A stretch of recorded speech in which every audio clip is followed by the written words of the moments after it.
The world rewards value, not just effort. A lot of people think that if I put effort, like posting daily every single day for the next 2 years, is going to make me a millionaire. Just because you're posting, it doesn't actually matter. Let's say, for example, you post 1,000 days, but the content is crap. Who's going to watch it? So yes, you've been consistent and you put effort in, but you actually haven't provided any specific value. And so that's why you haven't actually progressed anywhere. So the world is going to actually reward value. What are you giving to someone that can actually take away from this? Okay, right now I'm providing you value. I'm going to teach you some lessons that I've learned in my 20s. I'm 30 now, of how I've built a successful business that is turning over 3 million a year, and how that could potentially help you. So I'm providing value so that you can watch and learn and potentially use that into your business, or into maybe you're working at a 9 to 5 right now and you're like, you know what, I want to potentially change my career. How can I do that? And it comes from actually, what can you provide in terms of value? Now, it might be that you can provide value in a specific skill, making websites, or you have a skill or a thing that you want to do potentially that is making a product or making a business that can provide value for someone. A lot of people think that they need to make a sexy business. Most sexy businesses are not going to make you financially free. A lot of the times it's the boring business. For example, the business that I run, it's a laser hair removal clinic. I would have never thought that I was going to get into laser hair removal, which is insane, because people think, how did you actually get into laser hair removal? It's because, firstly, it's partly because of my sister, but secondly, it's also because I knew that where I could take this and what value I could put into the business. I knew my skill set. I came from a healthcare background. So you need to work with what skills you have. It may be that you have a skill in marketing. You're good at selling. Maybe you've been working in a car showroom for the last 10 years, and when you racked up so much skill, you're like, why can't I transfer these skills into a business? Or why can't I transfer these skills into my own thing? Potentially selling a product that you like and you maybe want to invest in.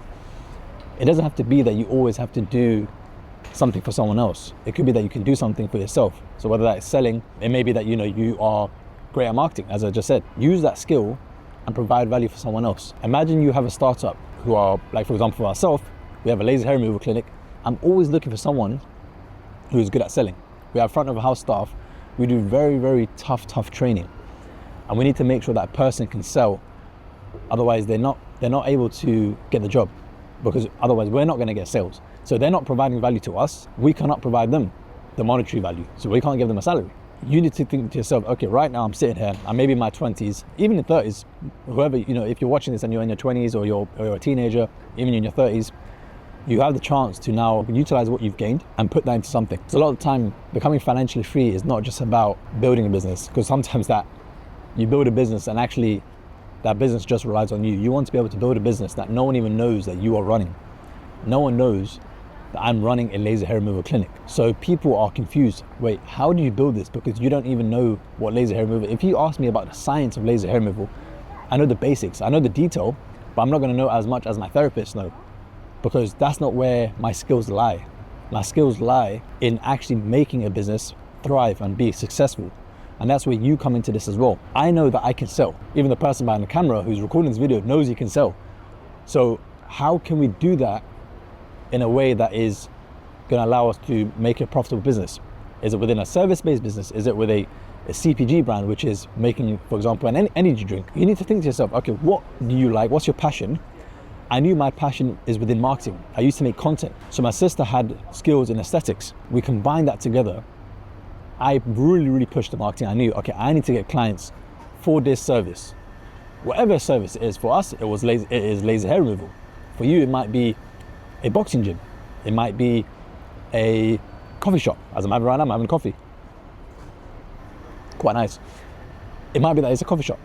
So how can you then market that? Because I can right now give you 20, 30,000 pounds. You're going to start a business, but no one's coming through the door. It's because you haven't thought, okay, how am I actually going to get clients?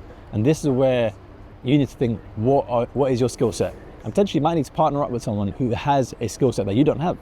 And then you work together. A lot of big businesses are not actually run by solopreneurs, whatever, that term, I can't even say that term.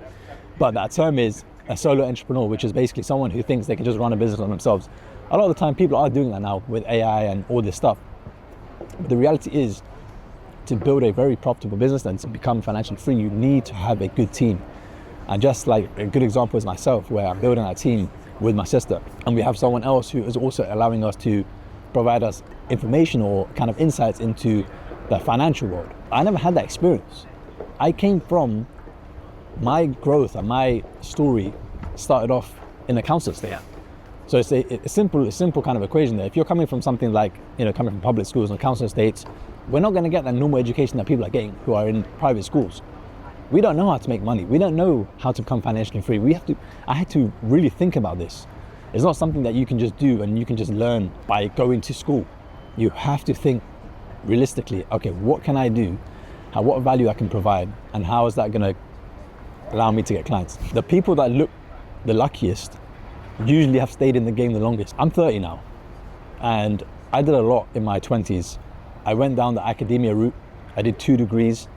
I don't regret it. A lot of people say, oh, but you could have made money. Yes, of course, but I gained valuable knowledge that I can now put into a business. I didn't have that knowledge previously. You may have that knowledge. You may be 18, 19, 20 right now, and you can start something, but I didn't. I knew that I had to grind a bit more than other people. I wasn't smart.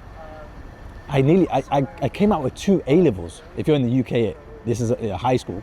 I came out with 2 subjects. Normally, you do 3 subjects. So I wasn't even going to go to university. And I managed to go into university. I found my passion, which was, in physiotherapy. But the lesson I'm trying to say, and what I'm trying to say, is that the people that stay the longest, you're looking at 10 plus years, it's something that you enjoy, something that you can provide value in, then you will start to see and you will start to reap the rewards of that. Now, I've been in the laser hair removal industry for the last 4 years now, and we've started to see the rewards. We've still got a long way to go, but we started to see the rewards. The first 2 to 3 years, I didn't even think this was going to go anywhere. But then it literally picks up. After that 2 to 3 years, you start to see that traction, you start to see the results, the turnover starts coming in, you start making profits, and then you start to realize, you know what, you actually are a business owner, and you can do the same too.